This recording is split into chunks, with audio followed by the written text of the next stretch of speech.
Welcome to our YouTube channel. இன்னைக்கு நம்ம வீடியோவில் நம்மளோட 80s 90s கிட்ஸுக்கு ரொம்பவுமே ஃபேவரட்டான புளியம்பழ ஜேம் எப்படி செய்கிறதுன்னு தான் பார்க்க போகிறோம். ஓகே, வாங்க வீடியோக்கு போகலாம். முதல்ல தேவையான அளவு பாத்திரம் ஒன்று எடுத்துக்கொள்ளுங்க. அதுக்குள்ள 2 கப் அளவு சீனி சேர்த்துக்கொள்ளுங்க.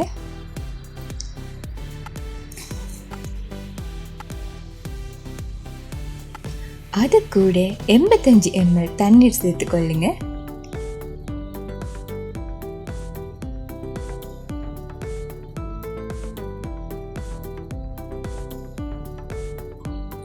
சேர்த்து விட்டு ரொம்ப நல்லாவே கிண்டிக்கொள்ளுங்க.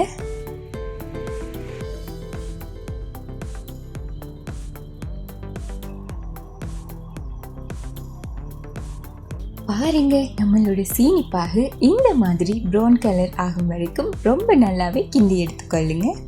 அதுக்கப்புறமா இன்னைக்கு நான் 600 கிராம் புளியம்பழம் எடுத்திருக்கேன். அதையும் அதுக்குள்ள சேர்த்துக்கொள்ளலாம்.